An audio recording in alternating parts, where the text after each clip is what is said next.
Selamat pagi adik-adik. Pagi, Pak. Gimana kabarnya kalian semua? Alhamdulillah. Alhamdulillah sehat. Baik, kita mulai pelajaran di pagi hari ini. Assalamualaikum warahmatullahi wabarakatuh. Waalaikumsalam warahmatullahi wabarakatuh.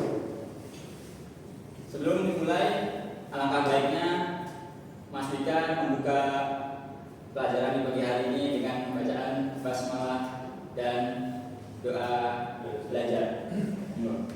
Baik, sebelum memulai pelajaran, mari kita baca doa dan doa belajar. Bismillahirrahmanirrahim. Alhamdulillahi rabbil alamin. Islam dina wa bi Muhammadin nabiyyan wa rasulah. Rabbi zidni ilma warzuqni fahma. Amin. Baik, terima kasih Mas Dika. Sebelum mulai pelajaran, kita mulai presentasi terlebih dahulu. Pertama, Hanif Maula, Hadir. Mas Wika Taurik, Hadir, Pak. Abdurrahman Ar-Rasyadi, Hadir. Naufal Harun, Hadir. Hafiz Bujana, Diva Inzaghi, Malik Ibrahim, Hadir. Lugiana Ainun. Hadir. Baik, terima kasih. Mari kita mulai pembelajaran pada pagi hari ini. Pagi hari ini kita akan mempelajari sejarah, yaitu sejarah Bani Umayyah yang ada di Andalusia. Sebelum itu kita memuja dahulu pelajaran kemarin, yaitu Bani Umayyah yang ada di Damaskus. Mas Hanif, ada yang masih ingat pelajaran masa kemarin? Bani Umayyah di Damaskus adalah salah satu salah satu dinasti pertama setelah wafat Rasulullah. Ya, Oleh Muawiyah bin Abi Sufyan. Yang lain, Mas Rosyad atau Mas Dika? Dinasti Islam pertama, Pak. Ya. Baik, langsung saja kita langsung masuk ke materi kita, yaitu Bani Umayyah yang ada di Andalusia. Ini dia, yaitu latar belakang berdirinya Bani Umayyah yang ada di Andalusia. Beberapa faktor terdirinya daulah Bani Umayyah di Andalusia, yaitu yang pertama ada Bani Umayyah memasuki zaman kegelapan. Apa itu zaman kegelapan Bani Umayyah? Yaitu banyak terjadinya perang saudara antar keluarga kerajaan. Lalu kemudian banyaknya pemberontakan, korupsi, kerusuhan, dan fanatisme persukuan yang menyebabkan lemahnya Bani Umayyah yang ada di Damaskus. Yang kemudian ada juga jatuhnya kekuasaan Bani Umayyah yang ada di Damaskus ke tangan Bani Abbasiyah yang dikala itu dipimpin oleh As-Saffah pada tahun 750 Masehi. Melihat mulai melemahnya Bani Umayyah dikarenakan banyak terjadinya perang antar saudara, maka Abu As-Saffah memanfaatkan momen tersebut untuk memerangi Bani Umayyah. Kemudian pasca runtuhnya dinasti Umayyah yang ada di Damaskus, Abu As-Saffah yang sudah menduduki Bani Umayyah memerintahkan para prajuritnya untuk membunuh semua keturunan Umayyah demi menekan pemberontakan. Di tengah pemberontakan yang kacau, seorang bangsawan dari Bani Umayyah yang masih tersisa bernama Abdurrahman Ad-Dakhil dan adiknya berhasil selamat dari pembunuhan dan persembunyian dan bersembunyi di tepian sungai Efrat di Irak. Lalu persembunyiannya diketahui oleh pasukan Bani Umayyah. Mengetahui hal itu, Abdurrahman Ad-Dakhil dan adiknya lari menuju sungai Efrat. Namun di tengah perjalanan adiknya tertangkap dan dibunuh di depan mata oleh pasukan Bani Abbasiyah. Kemudian pelarian Abdurrahman Ad-Dakhil, Abdurrahman melarikan diri melewati Syam, Mesir, Libya, Kairouan hingga sampai ke Maroko. Sesampainya di Maroko, Abdurrahman mengirimkan seorang budak yang bernama Badr untuk menyampaikan pesan kepada para penguasa wilayah Andalusia yang masih setia dengan Bani Umayyah dan disambut hangat oleh orang-orang yang masih mengidamkan kepemimpinan Bani Umayyah. Lalu berdirinya dinasti Bani Umayyah yang ada di Andalusia. Dalam waktu singkat, Abdurrahman berangkat menuju Andalusia dan berhasil mengorganisir pasukannya sendiri. Kemudian Abdurrahman mengirimkan surat kepada Yusuf Al-Fihri agar menyerahkan Andalusia dengan baik. Yang saat itu Abdurrahman Al-Fihri adalah pemimpin Andalusia, tapi dia bukan salah satu pemimpin di bawah Bani Umayyah. Ditawarkan agar menyerahkan Andalusia dengan baik dan ditawarkan pula mendapatkan jabatan dari itu juga. Akan tapi Yusuf Al-Fihri menolak dan bahkan mengerahkan pasukan untuk menantang pasukan Abdurrahman. Mendengar hal itu, Abdurrahman menjawab dengan mengerahkan pasukannya juga. Kedua pasukan itu bertemu dan bertempur di Al-Sakharah, yaitu lokasi di luar kota Cordoba. Pada pertempuran ini, pasukan Abdurrahman mengalahkan pasukan Yusuf Al-Fihri dan kembalilah kuasaan Andalusia pada Bani Umayyah. Lalu pencapaian yang didapat oleh Bani Umayyah yang ada di Andalusia yaitu pencapaian Bani Umayyah itu sangat signifikan, terutama di bidang ilmu pengetahuan dan pendidikan, pembangunan infrastruktur, serta seni dan budaya. Baik, di sini saya akan membagikan kelompok untuk kalian agar mencari apa saja pencapaian yang ada di bidang tersebut.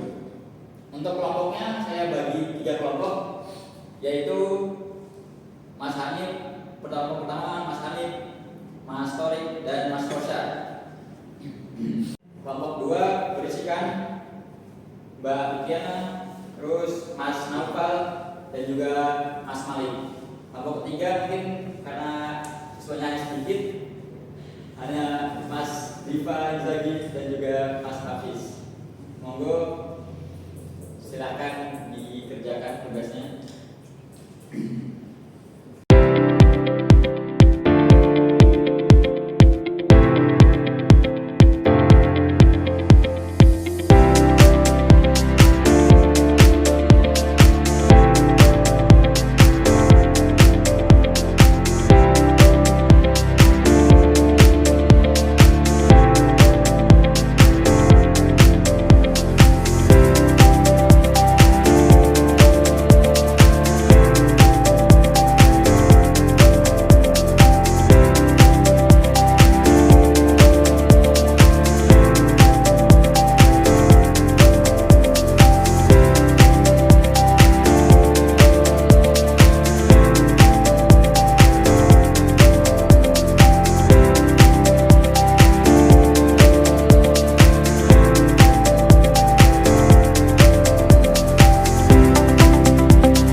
Bismillahirrahmanirrahim. Assalamualaikum warahmatullahi wabarakatuh. Waalaikumsalam warahmatullahi wabarakatuh. Depan sini saya akan mempresentasikan materi pencapaian Bani Umayyah bidang pendidikan dan ilmu pengetahuan. Yang pertama, pendiri sekolah-sekolah dan universitas seperti Universitas Al-Qarawiyyin di Fes, Maroko yang didirikan pada tahun 8509 Masehi. Yang kedua, penerjemahan karya-karya ilmiah dan filsafat Yunani ke dalam bahasa Arab. Yang ketiga, pengembangan sistem pendidikan yang lebih luas dan struktur. Sekian tadi presentasi dari saya mengenai materi pencapaian Bani Umayyah bidang pendidikan dan ilmu pengetahuan. Baik, terima kasih Mas Rosan. Silahkan duduk dan beri tepuk tangannya untuk Mas Rosan.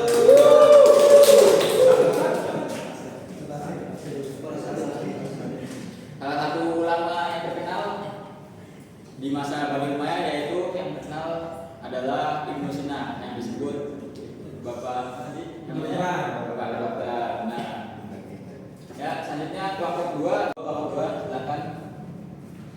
Selanjutnya ada pencapaian Bani Umayyah di Andalusia bagian infrastruktur. Yang pertama, pembangunan jalan raya dan jalur pos dan pembangunan jembatan bendungan untuk memperlancar komunikasi, administrasi, pertanian dan perdagangan. Selanjutnya ada pendirian masjid-masjid agung dengan arsitektur yang unik yang menjadikan ikon arsitektur Islami di masa kini.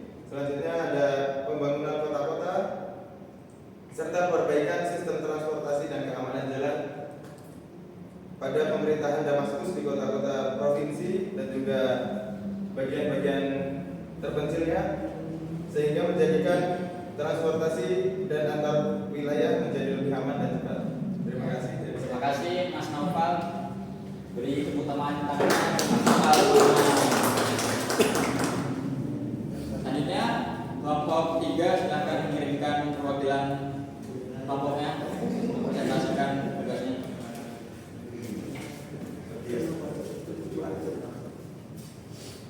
Oke, Pak, izin dari kelompok 3 yaitu seni dan budaya. Ada arsitektur megah pembangunan Masjid Umayyah di Damaskus, terus ada Kubah Al-Sham atau kita lebih kenal tuh Dome of the Rock di Yerusalem. Terus ada pengembangan seni, ada kaligrafi, ada ornamen yang bagus. Terus munculnya gaya arsitektur Islam. Ciri ada kubah besar, ada mihrab yang lebih artistik. Terus ada perkembangan seni mozaik, mengadaptasi teknik dari Bizantium lalu mengembangkan dengan gaya khas Islam. Mungkin itu dari kelompok 3. Terima kasih. Assalamualaikum warahmatullahi wabarakatuh. Terima kasih Mas Divan Zadi. Beri tepuk tangannya untuk kemajuan.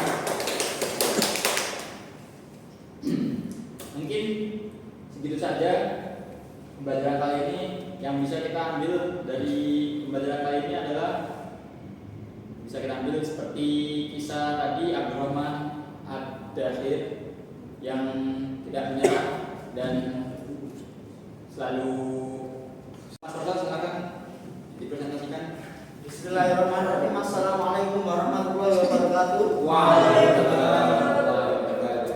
Depan sini saya akan mempresentasikan materi pencapaian Bani Umayyah bidang pendidikan dan ilmu pengetahuan.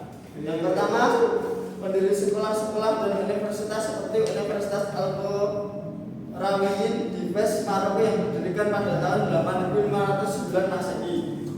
Yang kedua, penerjemahan karya-karya ilmiah dan filsafat Yunani ke dalam bahasa Arab. Yang ketiga, pengembangan sistem pendidikan yang lebih luas dan struktur. Sekian tadi presentasi dari saya mengenai materi pencapaian Bani Umayyah bidang pendidikan dan ilmu pengetahuan. Baik, terima kasih Mas Rosan. Silahkan duduk dan beri tepuk tangannya untuk Mas Rosan.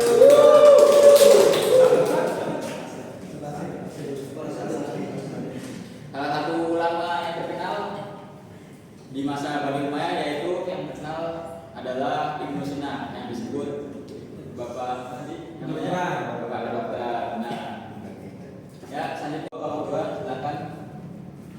Selanjutnya ada pencapaian Bani Umayyah di di Andalusia bagian infrastruktur. Yang pertama pembangunan jalan raya dan jalur pos dan pembangunan jembatan bendungan untuk memperlancar komunikasi, administrasi, pertanian dan perdagangan.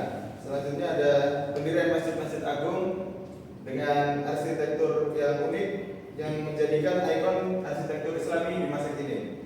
Selanjutnya ada pembangunan kota-kota serta perbaikan sistem transportasi dan keamanan jalan pada pemerintahan Damaskus di kota-kota provinsi dan juga bagian-bagian terpencilnya, sehingga menjadikan transportasi dan antar wilayah menjadi lebih aman dan cepat. Terima kasih. Terima kasih Mas Naufal. Beri tepuk tangan Mas Naufal. Selanjutnya kelompok 3 silakan mengirimkan perwakilan kelompoknya untuk presentasikan tugasnya.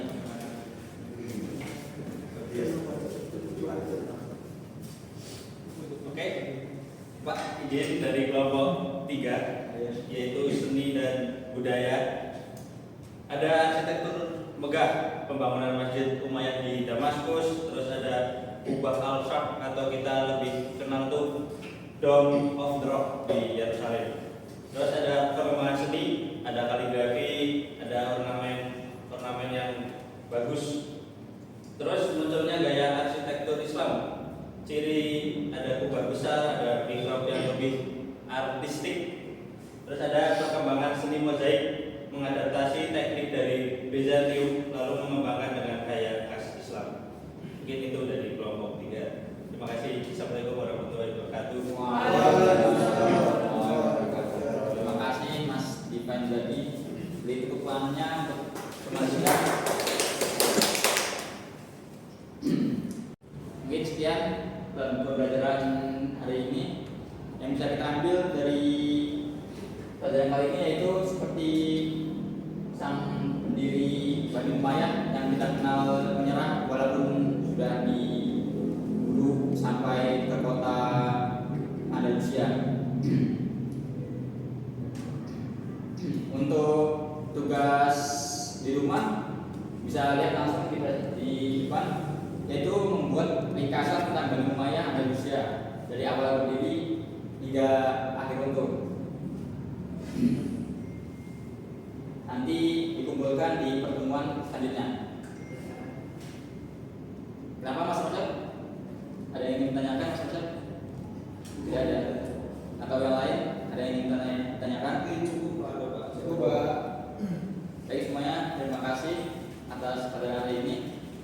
Untuk penutupan silakan Mas Hamid, silakan untuk kelas hari ini.